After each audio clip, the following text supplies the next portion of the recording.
Hi there, you're listening to Prague Talk, a podcast from Radio Prague International. I'm Ian Willoughby. My guest this time out is the American singer, writer and businesswoman Anne-Marie Kenny. Anne-Marie first came to Czechoslovakia in 1990 at the invitation of President Václav Havel, no less, after he facilitated a concert for her at a Prague club. She later launched a successful employment and training agency and remained in her ancestral homeland for the rest of the decade. Anne-Marie Kenny shares these stories and much more in her new memoir, A Song for Bohemia, which has just been launched here in Prague in Czech under the title Moje, píseň pro Čechy. We spoke at the café of Prague's House of the Black Madonna for this edition of Prague Talk.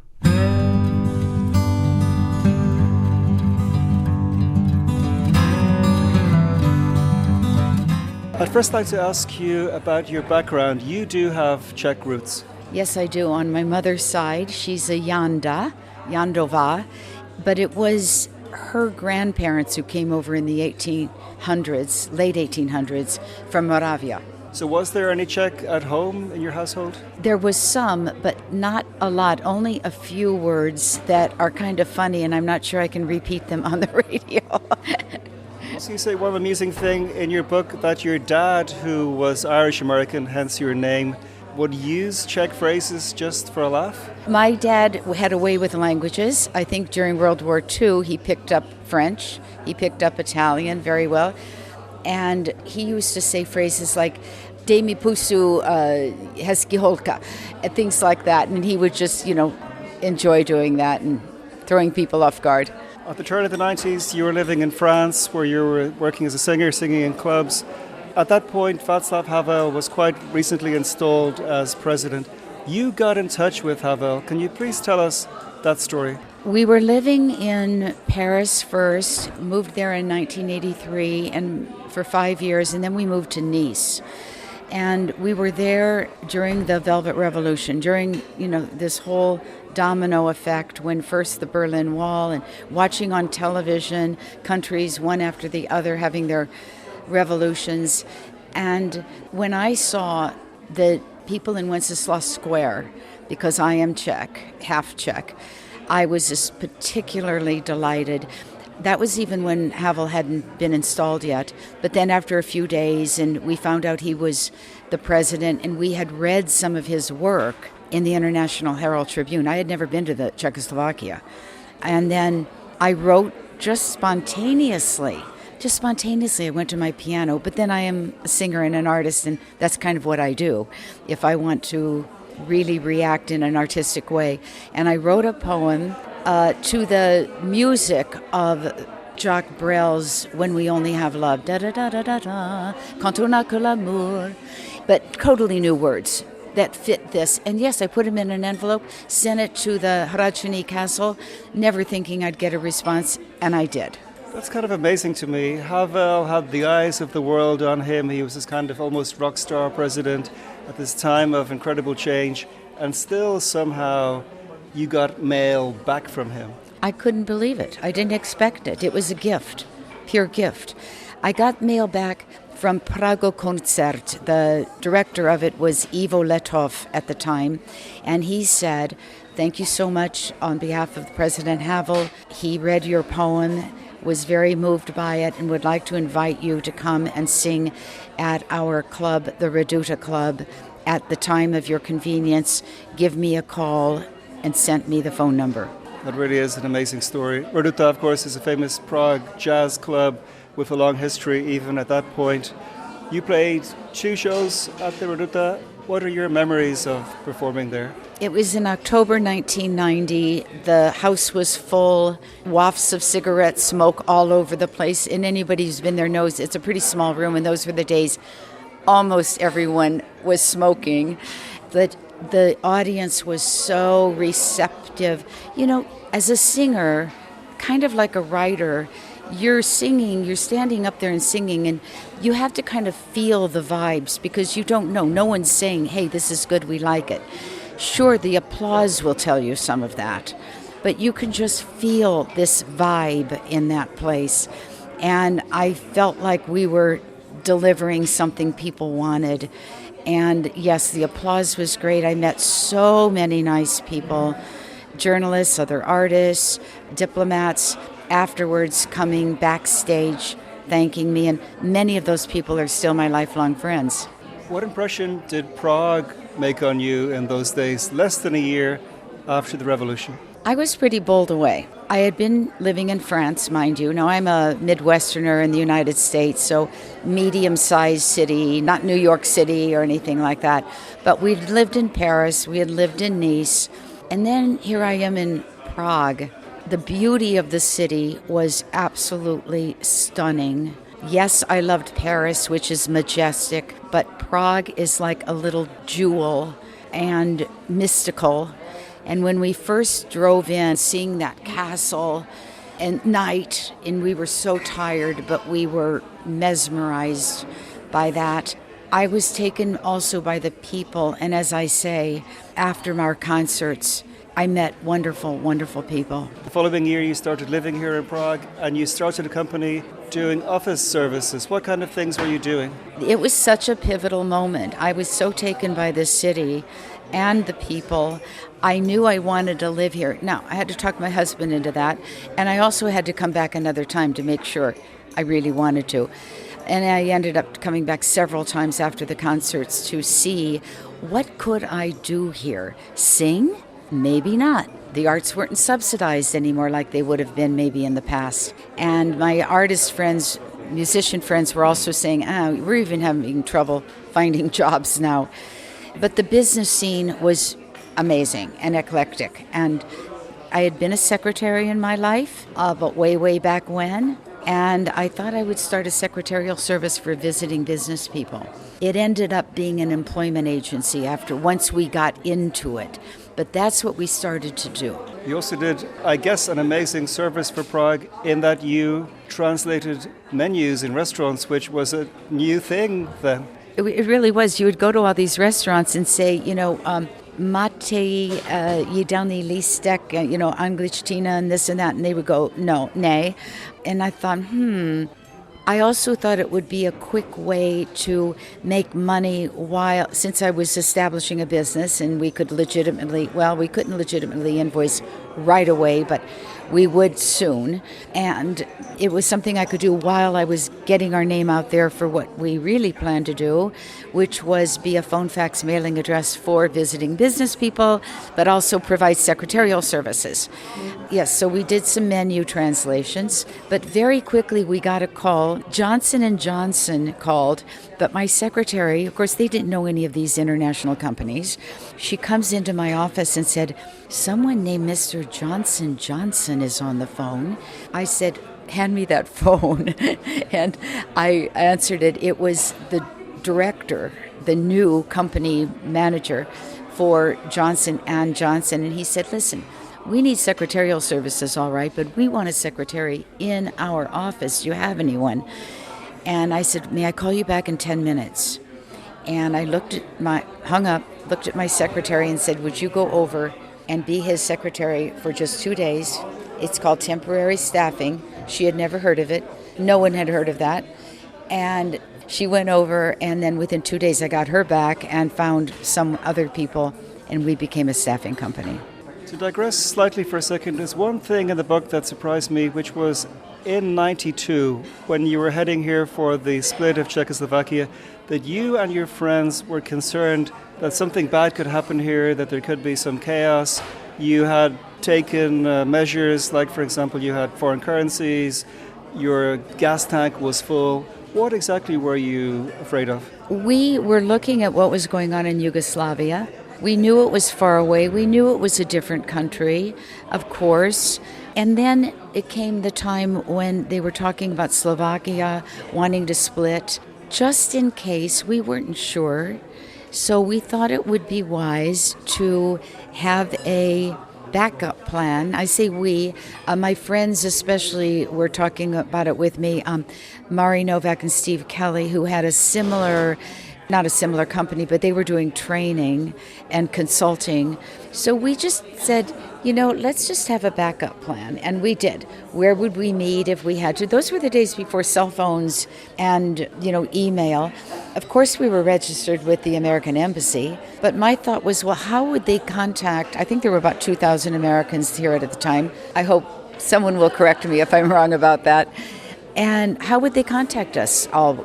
So we had a getaway plan, let's just say. Speaking of the American Embassy, I guess when you were first here, the ambassador from the U.S. would have been Shirley Temple Black. Did you meet her? I did get to meet her, and I was really thrilled to meet her because as a kid, we used to watch her movies. She was a very serious diplomat and wonderful woman, human rights activist, and I did get to meet her, yes. Getting back to your business, when you developed into an employment agency, who were some of your better-known clients? Oh my goodness, most of the American companies, the law firms like Squire, Sanders and Dempsey, Allen and Overy, but I'm not sure they were American or British to start, but they were international. Baker and McKenzie, the big six accounting firms, Procter & Gamble, IBM, they were all calling us. And not only that we had French companies, Bouygues, who built the airport terminal. So we had most of the international, many of the international firms. We were a staffing company or employment agency and training company. We were the only ones focused on support staff, secretaries, receptionists, back office people.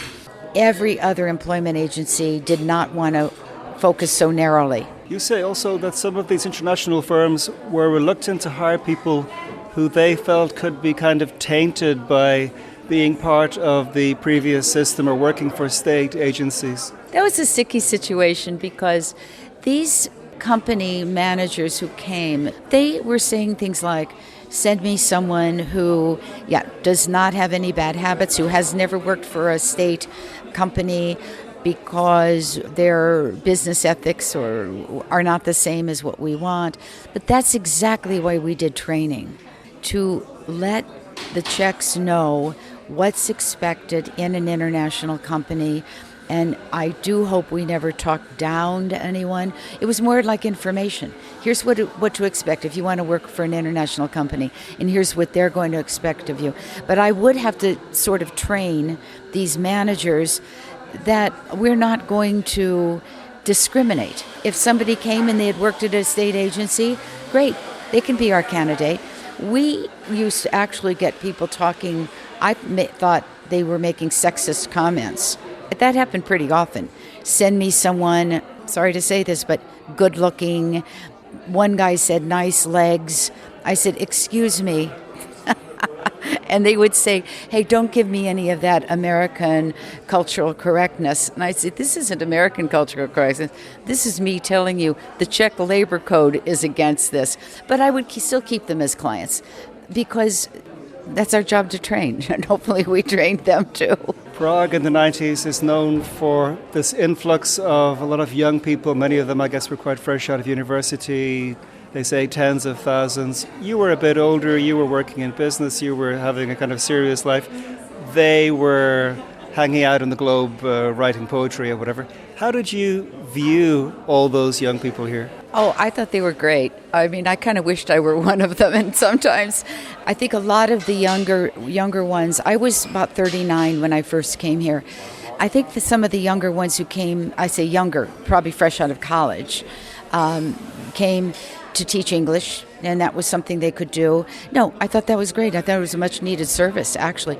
But keep in mind, I was hanging out at the bars sometimes too, much to my later chagrin, and I speak about it in my book on a very intimate and personal level that, I was very much tending to business during the day, but I was also out partying. You mentioned also going to Joe's Bar, which was a famous expat hangout. There are also many other references in the book that I think will resonate a lot with people over here in the 90s.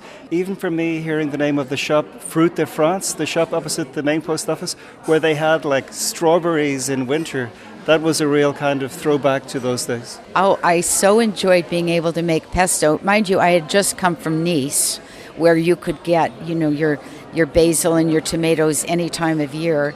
Yeah, that was just great being able to make, my pesto sauce with fresh basil anytime. Once Fruits of France came. I don't think they came when I was first here. I don't know what year they came, but also there were many names of people who I and many others would know in the book, like Alan Levy, Norbert Auerbach, a lot of interesting people you met. It was really great. Yes, I met many interesting people. And when I was researching for this book, 25, 30 years later, just in the last 5 years, it took me 5 years to write and research this book.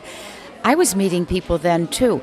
I had met Peter Sis, for example, back in the 90s when I was with Zdeněk Merta, the pretty famous composer and pianist. He and I went on a short tour where I was singing and he was playing for me in the United States. That was back in 1990, I think, or 91. And we stopped in New York, and he was a friend of Peter Sis. And I met Peter then. And then in the last 5 years when I was researching, I recontacted Peter. And, well, after many wonderful conversations with him and his ideas on, what really was the significance of this Velvet Revolution and the before and after, from communism to democracy and free market, and what happened then and how has it affected people now, today even. He and I talked for hours about that in different conversations, and then so honored that he offered to provide the cover illustration. As you say, Peter Sis has done the cover for your book, which is called in Czech, Moje, píseň pro Čechy. You just had the launch of the Czech version here in Prague. Why is it coming out first in Czech and then in English? Well, that would have been my ideal scenario anyway. And I was looking for a publisher both in the U.S. and here. And I met through another artist friend of mine, Jiří Votruba, who has so inspired me all these years because his art is so playful and interesting and so Czech. He's the guy who does all the postcards and Franz Kafka stuff you see in all the tourist shops? Absolutely, and I wear his T-shirt every morning to breakfast at the hotel. He has a lot of different T-shirts with some of his artwork on it.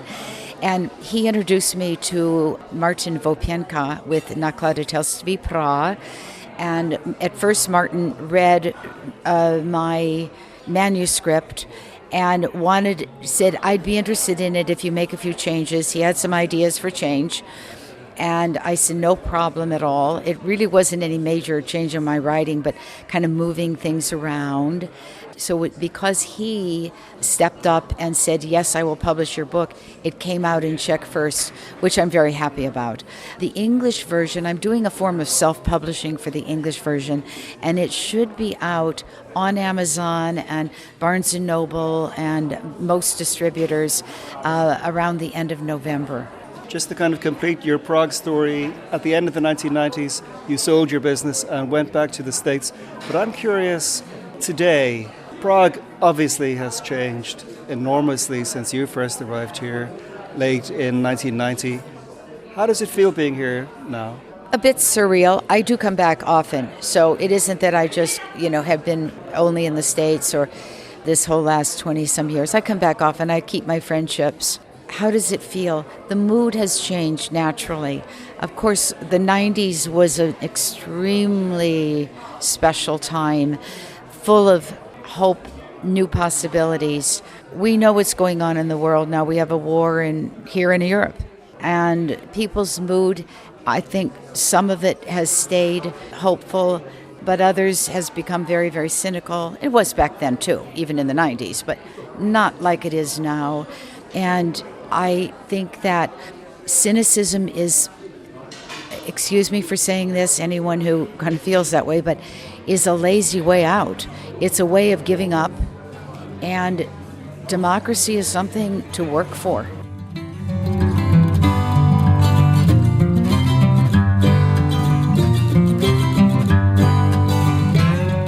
Many thanks indeed to Anne-Marie Kenny for that interview and sharing her fascinating experiences here in Prague in the 1990s. Prague Talk is a podcast from Radio Prague International. And if you enjoyed this conversation, there are over 100 other editions out there for your listening pleasure. Why not check out at least a few of those and subscribe wherever you get podcasts. But for now, from me, Ian Willoughby, thank you so much indeed for listening to Prague Talk, and talk to you again very soon.